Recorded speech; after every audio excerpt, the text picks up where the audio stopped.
The young Velthari diplomat stood in the great hall of the Galactic Council for the first time. Her scales shimmered with nervous energy. As she watched the representatives from 100 different species take their seats, but one thing confused her deeply. Whenever the human delegation walked past, every species moved aside. They bowed their heads slightly. They spoke in soft voices. Even the mighty Kron warriors, who feared nothing in the known galaxy, stepped back to let the humans pass first. She leaned toward her elder, a seasoned diplomat who had served on the council for 60 years. "Why does everyone treat the humans this way?" she whispered. "They seem so ... ordinary. They smile all the time. They always want to talk instead of fight. Some species call them weak behind their backs." Her elder's scales turned pale. The color drained from her face, as if the young one had spoken of death itself. She grabbed her student's arm and pulled her close. "Never say that word around humans," she hissed. "Never call them weak. And pray to whatever gods you believe in that you never see what happens when they stop smiling." "But why? What happened?" The elder looked across the hall at the human ambassador, a woman named Alina Vasquez, who was laughing warmly with a group of traders. She looked so gentle, so kind. "Because we remember," the elder whispered. "We remember what happens when they stop asking nicely." Before she could explain more, the session began. The year was 2847. Humanity had been part of the galactic community for 300 years. In all that time, they had built a reputation that made many species privately mock them. Humans always wanted to negotiate. They always sought peaceful solutions. They sent medical ships to help enemies after battles. They shared food and technology freely. They adopted orphaned alien children and raised them as their own.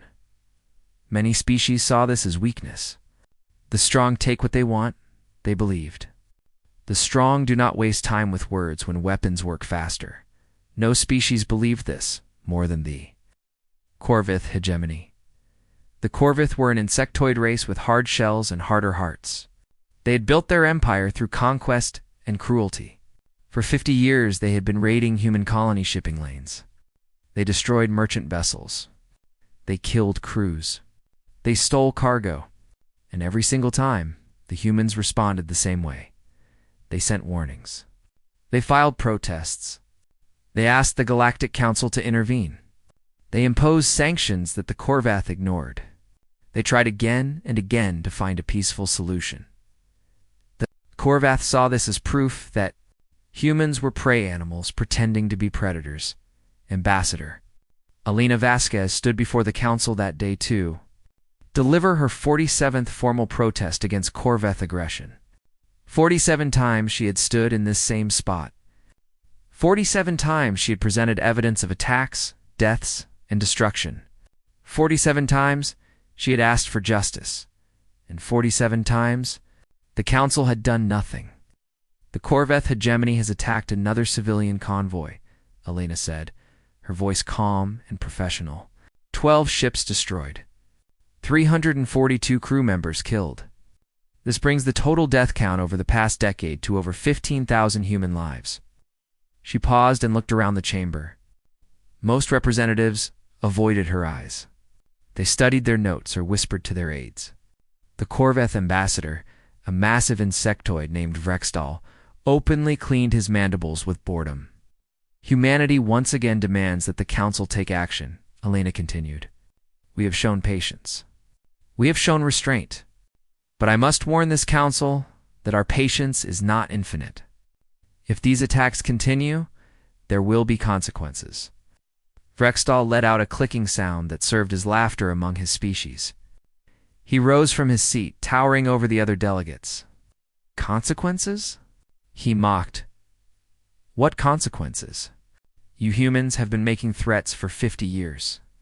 Empty words from empty creatures." He turned to address the whole council. "Look at them. They talk and talk and talk. They send their little protests and their little warnings, but they never do anything. They are toothless herbivores, pretending to have claws." Several representatives laughed nervously. Others looked uncomfortable, but said nothing. Elena's expression did not change. I would advise the Corveth ambassador to take our warnings seriously, or what? Rextal clicked with amusement. You will send another strongly worded letter? You will ask nicely for us to stop. He made a gesture of dismissal. Humans are weak. Everyone knows this. You hide behind your words because you lack the strength for action. My species respects only power, and you have none. Elena stared at him for a long moment.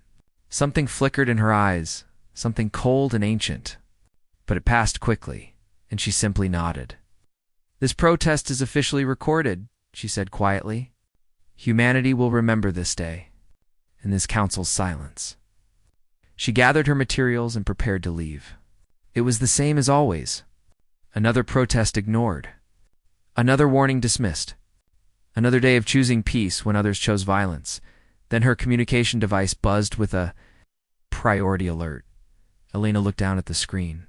Her face changed. The color drained from her skin. Her hands began to tremble. The device slipped from her fingers and clattered on the floor. The Velthari elder watched from across the room.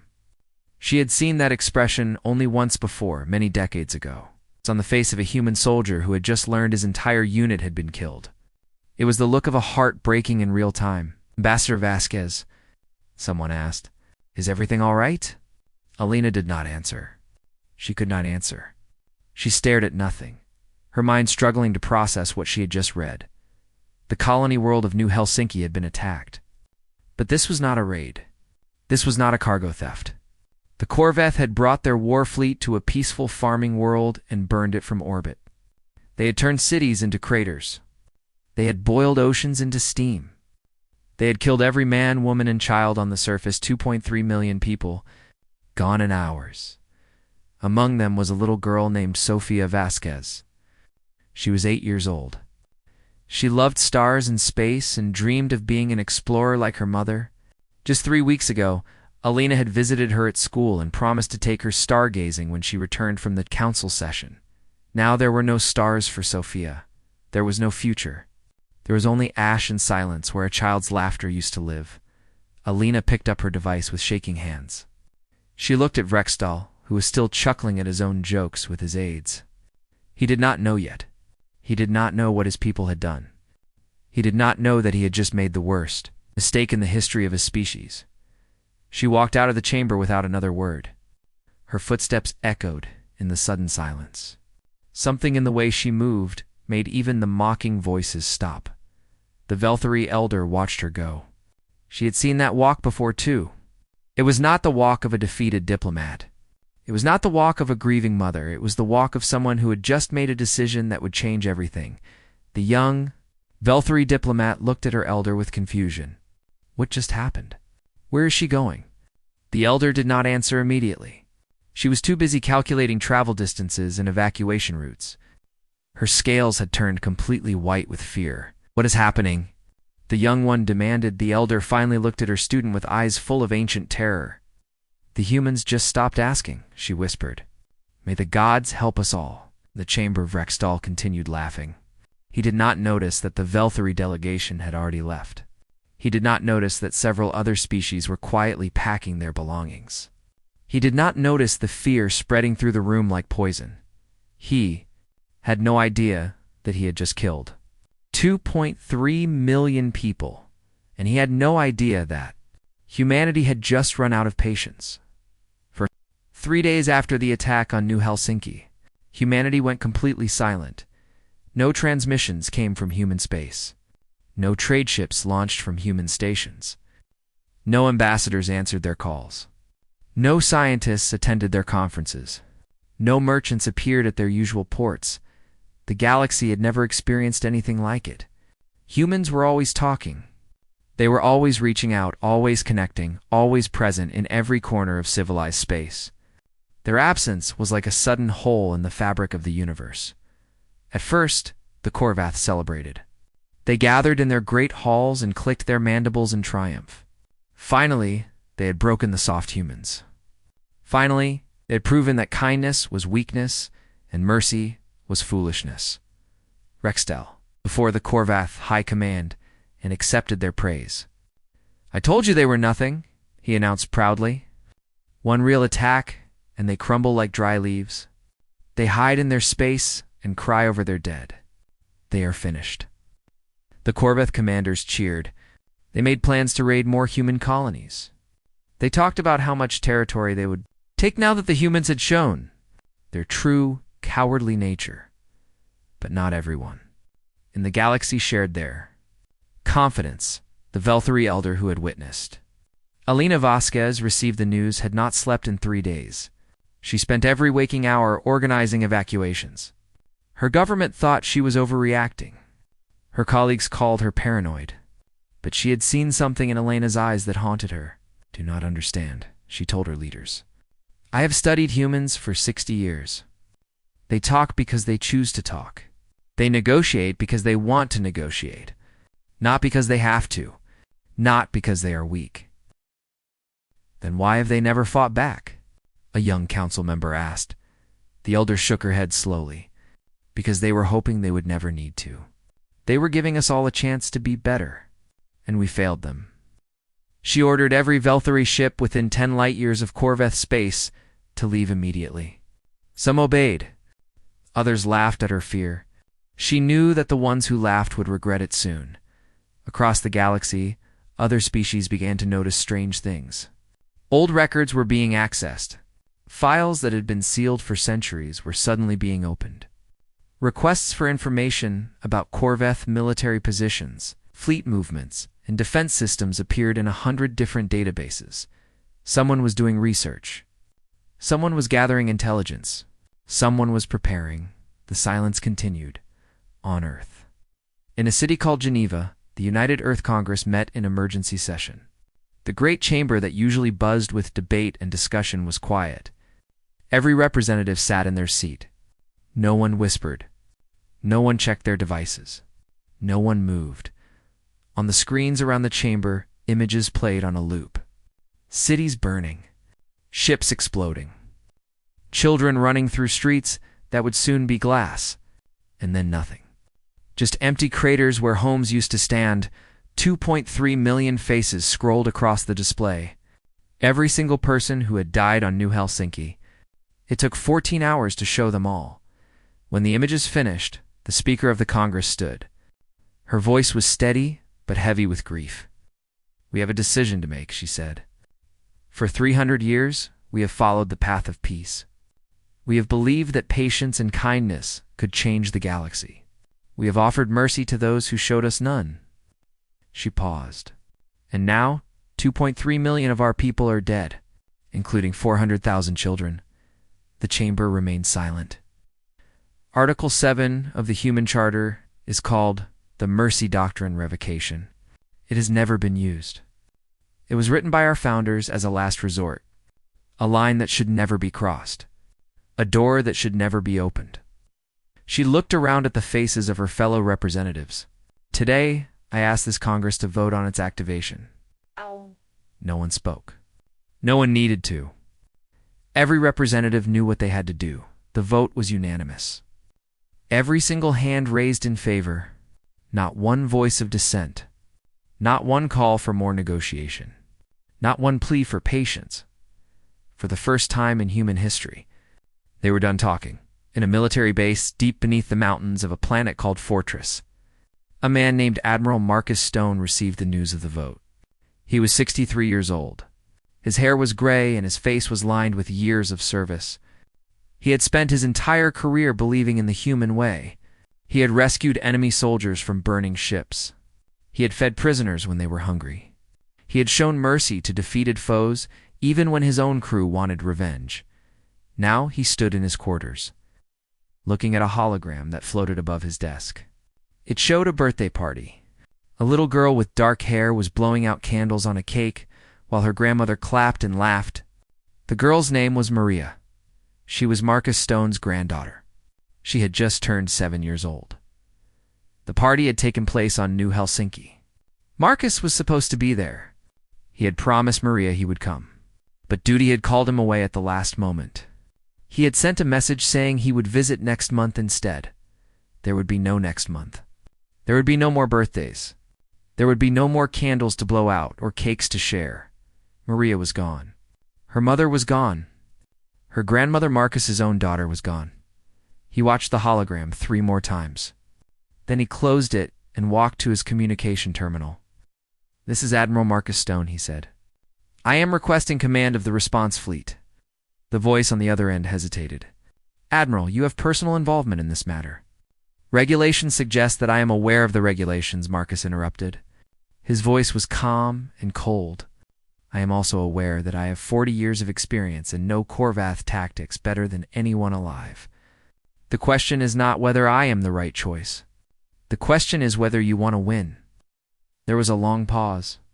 Then, "Request approved, Admiral. The fleet is yours." Marcus Stone ended the call. He looked at his reflection in the dark screen. He barely recognized the man staring back at him. The gentle officer who believed in second chances was still there, somewhere deep inside. But something else had risen to the surface. Something old. Something that humans had buried long ago, because they were afraid of what it could do. He walked out of his quarters and into the corridor. Officers saluted as he passed. They saw something different in his eyes now. They saw what the galaxy was about to learn. On the 4th day, humanity broke its silence. Ambassador Elena Vasquez appeared before the Galactic Council one final time. She wore black. Her face showed no emotion. Her eyes were empty of everything except cold, absolute certainty. The chamber fell silent the moment she entered. Even Vrextal stopped his clicking laughter. Something about her presence made every instinct in his insectoid brain. Scream warnings. Elena walked to the center of the chamber. She did not bow. She did not greet the council. She simply stood there and looked at them. "For 300 years, she began, her voice flat and quiet, humanity has offered patience. We have offered warnings. We have offered mercy. We believed that kindness could change the galaxy. We believed that if we showed enough grace, others would learn from our example." She paused and looked directly at Vrextal. "The Korvath hegemony has answered our kindness with the ashes of 2.3 million souls, including Sicherwen children, including my daughter." The chamber was so silent that representatives could hear their own hearts beating. "We gave you chances," Elena continued. "We gave you 47 warnings. We gave you 300 years of patience." Her voice dropped to barely a whisper. "No more." She turned and walked toward the exit. At the door, she stopped and looked back one final time. No more warnings. No more mercy. Then she was gone. For a moment, no one moved. Then Vrextal let out a clicking laugh. "You see," he announced. "More empty words. More threats they will never follow through on. Humans are—" He stopped. He had finally noticed that half the chamber was empty. The Velthari delegation had left before Elena even arrived. The Kron warriors were already gone. A dozen other species had quietly slipped away during her speech. Those who remained were looking at. Rextal was something that looked almost like pity. He did not understand. He would soon. The wolves had stopped pretending to be sheep. The Korvath war fleet jumped into the human border system of Sentinel's Watch with 800 warships. It was the largest attack force they had ever assembled. Vrextal himself commanded from the flagship. Eager to witness the destruction of another human world, he expected to find frightened colonists. He expected to see civilian ships trying to flee.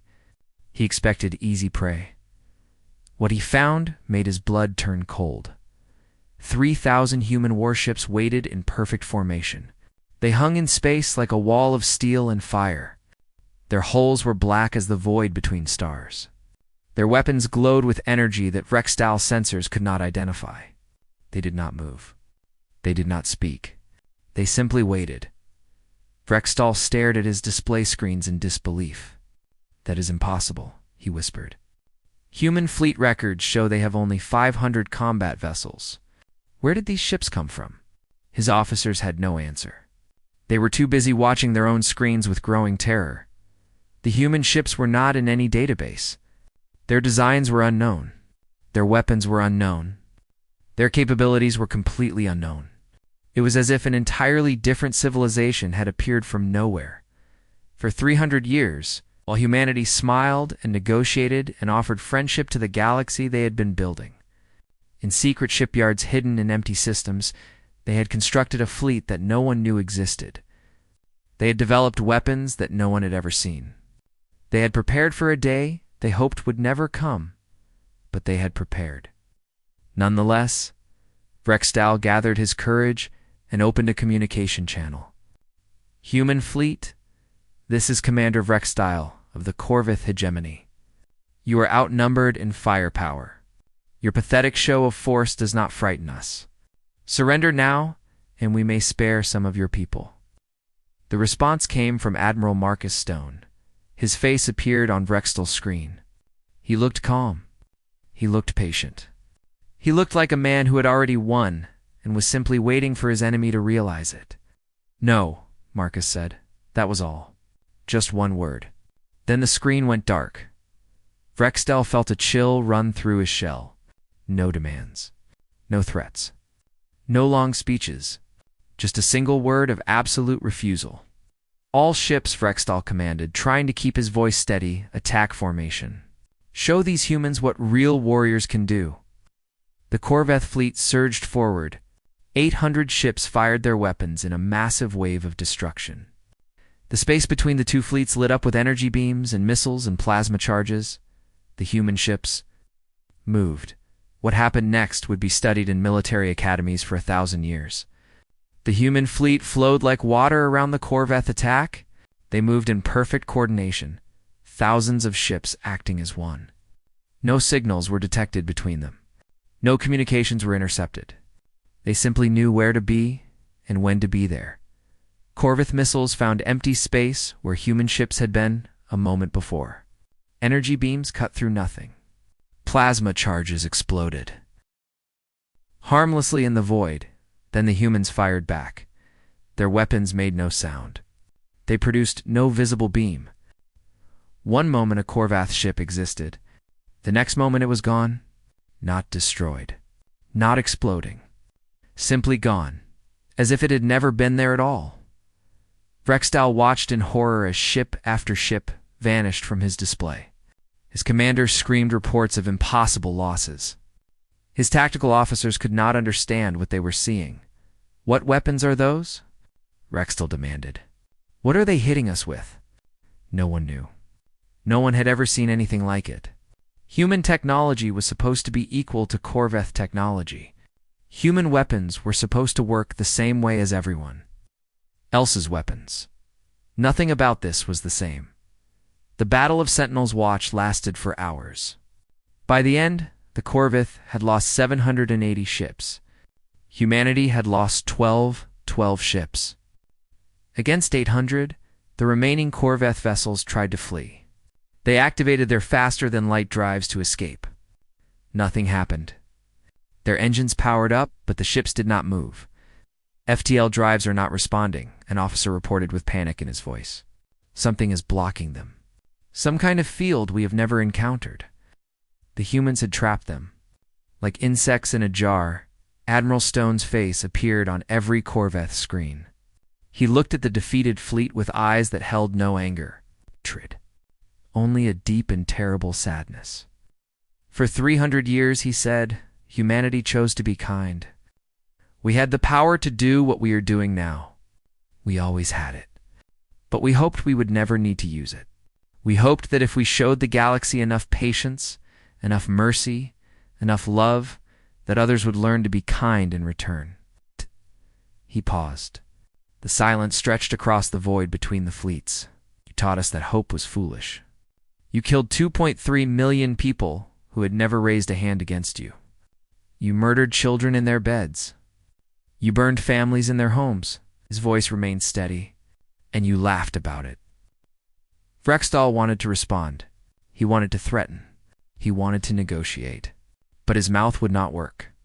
For the first time in his life, he understood what prey animals felt when they saw a predator. "We could destroy your remaining ships right now," Admiral Stone continued. "It would be easy. It would be justified. But we are not going to do that. We are going to let you live so that you can deliver a message to your homeworld." The human fleet parted, creating a corridor through their formation. A path to escape. Tell your leaders what you saw here today. Tell them that humanity is coming. Tell them they have 72 hours to prepare. And tell them this." Marcus leaned closer to the screen. "We will do to your military what you did to our civilians. Every warship, every base, every weapon, all of it will be gone. The only difference is that we will spare your innocent. Because unlike you, we know the difference between justice and murder." The FTL jamming field dropped. The surviving Corveth ships fled so fast, they nearly tore themselves apart. Vrextal sat in his command chair as his damaged flagship limped toward home. He had entered human space with 800 warships and supreme confidence. He was leaving with 20 ships and a terror that would haunt him forever. One of his officers approached him carefully. "Commander, I do not understand. If humans had this power all along, why did they hide it? Why did they let us attack them for 50 years? Vrextal stared at the stars outside his window. The answer had come to him during the battle, and it made everything worse. "Because they were not hiding their weakness," he said quietly. "They were hiding their strength. They knew what they could do. They knew it would be terrible. So they chose to be patient instead. They gave us chance after chance after chance to stop. They begged us to stop." His mandibles clicked with bitter realization. They did not want to become what they are becoming. We forced them to. The officer considered this. Then what are they becoming? Vrextal remembered the human ships moving in impossible patterns.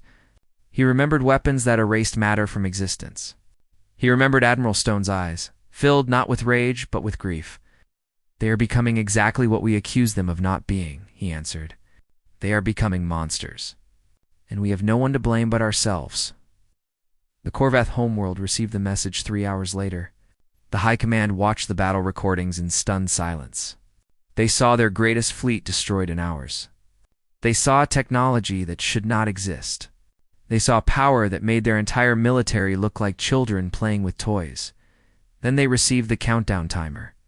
72 hours until the human fleet arrived. For the first time in Corveth history, the High Command did not know what to do. They had built their empire on the belief that strength was everything. Now, they faced a species that was stronger than anything they had ever imagined. And they had made that species very, very angry. The countdown continued. The humans were coming. And there was nothing in the galaxy that could stop them. The Galactic Council called an emergency session. Representatives from every major species gathered in the Great Chamber, desperate to find a way to stop what was coming. They sent message after message to the human government, begging for negotiations. They offered to mediate. They offered to punish the Corveth themselves. They offered anything and everything they could think of. Humanity's new ambassador arrived on the 3rd day of the countdown. His name was David Chen, and he had replaced Alina Vasquez at her own request. She had said she could no longer trust herself to be diplomatic. Ambassador Chen stood before the SE Council with a face carved from stone. He listened to their offers of help. He listened to their pleas for peace. He listened to their promises that things would be different now.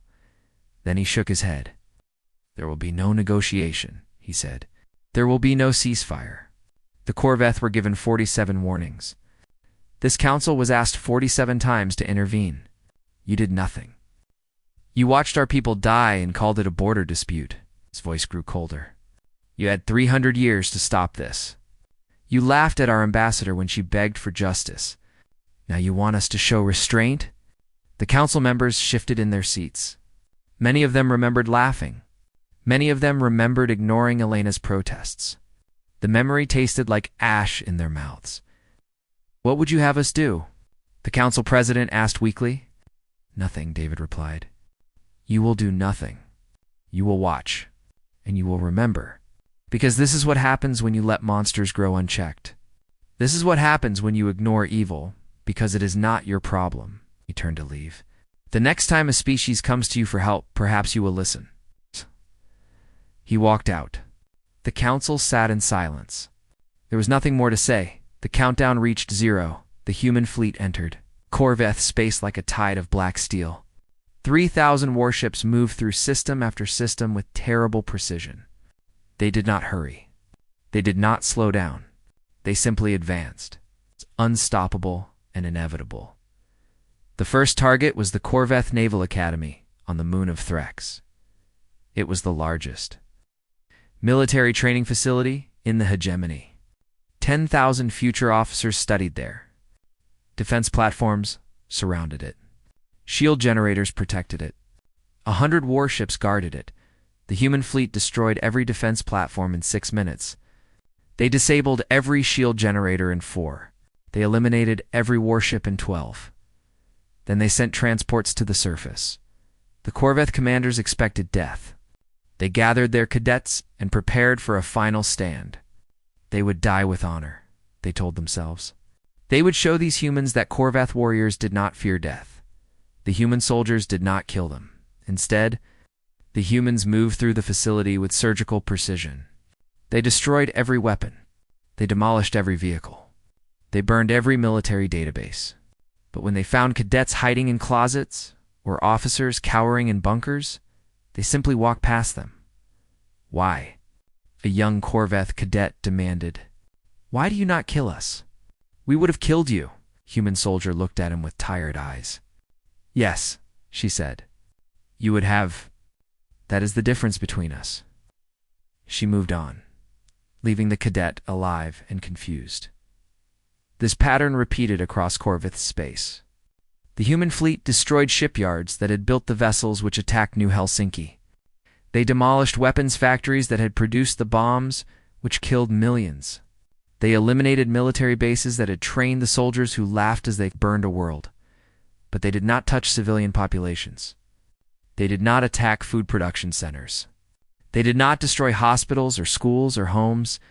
Every single time, they separated warriors from innocents with impossible precision. Military.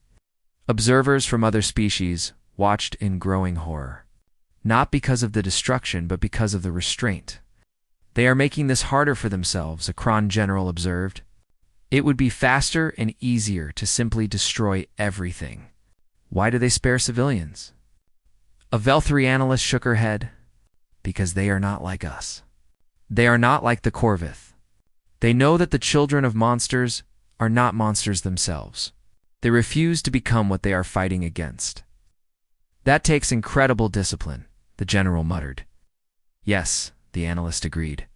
It does, and that is why they are terrifying. They have the power to destroy everything, and they choose not to. Every act of mercy is a deliberate choice. Every life they spare is a reminder that they could take it if they wanted. The Corveth High Command had retreated to a bunker deep beneath their homeworld. 8 billion civilians lived on that planet. Surely they thought the humans would not attack a world with so many innocent lives. They were right, but not in the way they expected. Admiral Marcus Stone appeared on every screen on the Corveth homeworld. His face was calm. His voice was steady. He did not sound like a conqueror or a monster. He sounded like a teacher delivering a difficult lesson. Leaders of the Corveth hegemony, he began. For 6 weeks, my fleet has moved through your space. We have destroyed your military capability. Your shipyards are ash. Your weapons factories are rubble. Your defense platforms are debris. You have nothing left to fight with. He paused to let that truth sink in. You expected us to burn your homeworld the way you burned ours. You expected us to kill your families the way you killed our families. You expected us to become you. His eyes hardened. We will not. The Corveth High Command watched from their bunker with growing confusion. If the humans were not going to destroy them, what were they going to do? You wanted war with humanity? Admiral Stone continued. You said we were weak because we chose peace. You mocked us for offering mercy. So now I will teach you what our mercy actually meant. The human fleet moved into position around the Corveth homeworld, but they did not fire. Instead, they released thousands of small devices into orbit. These are FTL jamming satellites, Marcus explained. They will prevent any ship from leaving your system. We are also destroying every spacecraft in your possession. Every shuttle, every transport, every vessel capable of reaching orbit. On the surface, Corveth watched in disbelief as their ships were systematically eliminated. Not the crews. just the ships. Pilots were given time to evacuate before their vessels were destroyed. You are being imprisoned, Marcus said. Not killed, imprisoned on your own world. You will have your cities. You will have your farms. You will have your families. But you will not have the stars. Not anymore. High Command finally understood. This was not destruction. This was isolation. The humans were taking away everything the Corveth had used to hurt others, while leaving everything they needed to survive. In 500 years, Admiral Stone concluded, humanity will return to this system. We will evaluate whether you have changed. Whether you have learned that strength without mercy is just cruelty with better weapons. If you have learned this lesson, we will welcome you back to the galactic community. He leaned forward, and for the first time, real emotion showed in his eyes. Grief, exhaustion, and just a trace of hope. If you have not learned, he said quietly, there will be no third lesson. The transmission ended. The human fleet completed its work and withdrew. Behind them, they left a civilization that had once terrorized its neighbors. Now trapped on a single world with nothing but time to reflect, the galaxy watched in stunned silence. The Corveth had been the third largest military power in known space. They had conquered dozens of worlds. They had made countless species tremble in fear. In 6 weeks, humanity had reduced them to a pre-space flight civilization, and they had done it without killing a single civilian. The Velthari Elder sat in her quarters that night, watching the final reports. Her young student sat beside her, still trying to process what they had witnessed. I do not understand, the young one said. The humans could have killed them all. They could have burned their world. Why did they show mercy to those who showed none? The elder was quiet for a long moment. Then she spoke. Because that is what makes humans truly terrifying, she said. They do not lose themselves in anger. They do not become their enemy. They hold on to their kindness, even when it would be easier to let go. And that means every act of violence they commit is calculated, deliberate, chosen. There is nothing more dangerous than someone who could destroy you completely and chooses not to, because you know every single moment that they could change their mind. The young Velthari looked at the star map showing the isolated Corvath system. Will the Corvath learn? She asked. Perhaps, the elder replied. They have 500 years to try. That is more than they gave the children of New Helsinki. It was not forgiveness, but it was not genocide either. It was something in between, something uniquely human. It was justice with a heavy heart. 100 years had passed since the Corveth War. A new species called the Thren had just discovered faster-than-light travel. They were a curious people with bright eyes and eager minds. Their ambassador, a young female named Kiraset, had been chosen to represent her kind at the Galactic Council. It was the proudest moment of her life. She walked through the great space station where the council met, amazed by the diversity of life around her. Creatures of every shape and size moved through the corridors. Some had scales. Some had fur. Some had shells or feathers or skin in colors she had never imagined. It was overwhelming and wonderful. But she noticed something strange. Whenever a certain group of beings walked by, everyone else moved aside. They bowed their heads slightly. They spoke in softer voices. They showed a level of respect that Kiraset did not see given to any other species. These beings looked remarkably ordinary. They had soft skin and no natural weapons. No claws. No fangs. No armor. They smiled often and seemed friendly to everyone they met. They stopped to help a lost child find its parent. They picked up items that others dropped. They held doors open for strangers. Kiraset approached a Velthari diplomat who was watching the scene with knowing eyes. Excuse me, Kiraset said politely. I am new to the galactic community. Can you tell me about those beings? Why does everyone treat them with such respect? The Velthari looked at her with an expression that mixed amusement and ancient memory. Those are humans, she said. And the respect you see is not simply politeness. It is wisdom passed down through generations. I do not understand. They seem so gentle, so kind. The Velthari smiled sadly. Yes, they are. That is precisely why we respect them so much. Before Kiraset could ask more questions, the council session was called to order. She took her seat among the representatives, still confused by what she had seen. The session covered many topics: trade agreements, border disputes, scientific cooperation.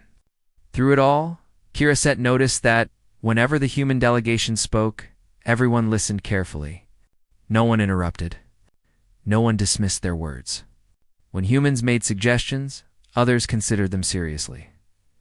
After the session, Kiraset sought out a Velthari historian named Elder Tessara.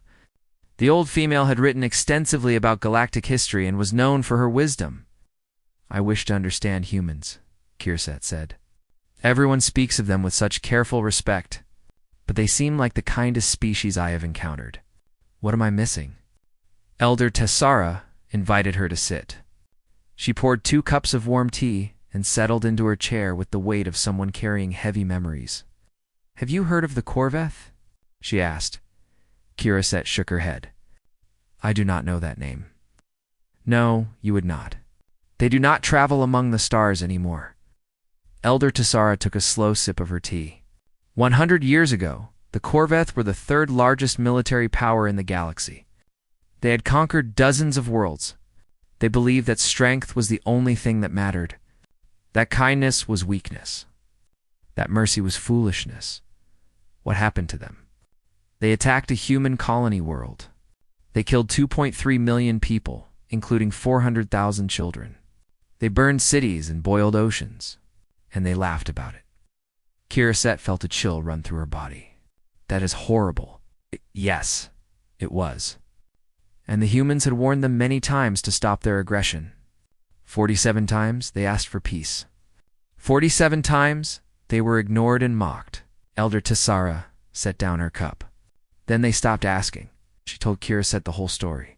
The 3 days of silence, the hidden fleet, the Battle of Sentinel's Watch, the systematic destruction of Corveth's military power, and finally, the imprisonment of an entire civilization on their homeworld. The humans could have killed them all, Elder Tessara concluded. They had the power. Many would say they had the right, but they chose a different path. They chose justice over revenge. They chose to spare the innocent, even while punishing the guilty. Kiraset sat in stunned silence for a long moment. And the Corveth are still imprisoned? Yes. They have 400 years remaining before humans return to judge whether they have changed. Oh. The elder's eyes grew distant. Every child in the galaxy learns this story.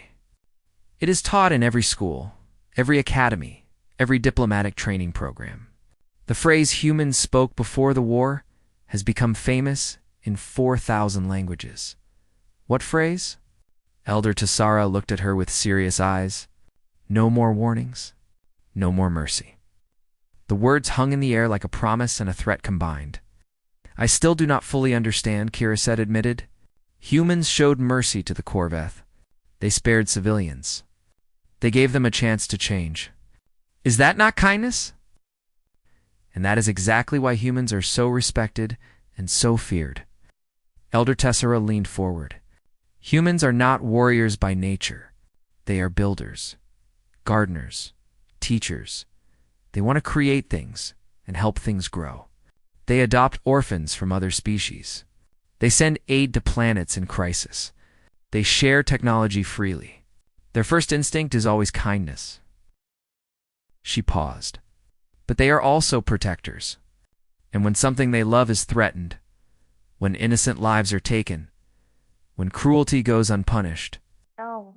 she shook her head slowly. They become something else, something terrifying. Not because they lose control, but because they maintain perfect control while doing terrible things. Every action is calculated. Every strike is precise. Every death is chosen deliberately. Kiraset thought about the smiling humans she had seen in the corridor. The ones who helped lost children and held doors for strangers. They hide this side of themselves, she said quietly. They do not hide it. They simply choose not to use it unless they must. That is the most important thing to understand about humans. Elder Tessara stood and walked to her window, looking out at the stars. They genuinely want to be kind. Their patience is real. Their mercy is real. Their friendship is real. But so is their capacity for absolute, methodical justice. She turned back to Kiraset. The galaxy learned an important lesson 100 years ago. When a human warns you that you are pushing them too far, listen. When they say they are losing patience, believe them. And if you ever hear them say those words, she shuddered slightly. Run, because by then, it is already too late. Kiraset left the historian's quarters with her mind spinning. She wandered through the station, lost in thought. Eventually, she found herself in an observation deck, looking out at the endless stars. A small human child was there with her mother. The little girl pressed her hands against the window, eyes wide with wonder. She pointed at a distant nebula and asked what it was called. That is the Dreamer's Veil, her mother said softly. Some people believe that when you make a wish while looking at it, the universe listens. The child closed her eyes tight and made a wish. Then she opened them and smiled with pure joy. Her mother noticed Kiraset watching and offered a warm smile. Hello, you must be one of the Thren. Welcome to the galactic community. I hope you find it as wonderful as we have. Kiraset returned the smile, though her hearts were beating fast. Thank you. I hope so too. The mother and daughter left, the little girl waving goodbye with innocent happiness. Kiraset watched them go. She thought about the Corvith, still trapped on their world, counting the centuries. She thought about the hidden fleet that humanity had built while hoping they would never need it. She thought about Admiral Stone showing mercy to those who deserved none, simply because that was who humans chose to be. The child's laughter echoed in her memory. So pure, so joyful, so unaware of the terrible power her species. Kiraset finally understood. The most terrifying thing about humans was not their hidden weapons. It was not their impossible technology. It was not their capacity for war. It was that they genuinely, truly, desperately wanted to be kind. They built their entire civilization around kindness. They raised their children to be kind. They measured their worth by how much kindness they could spread. And they would burn the entire galaxy to the ground too. Protect that kindness from those who would exploit it. Kiraset looked out at the stars and made a silent promise. Her people would be friends to humanity. They would honor human trust.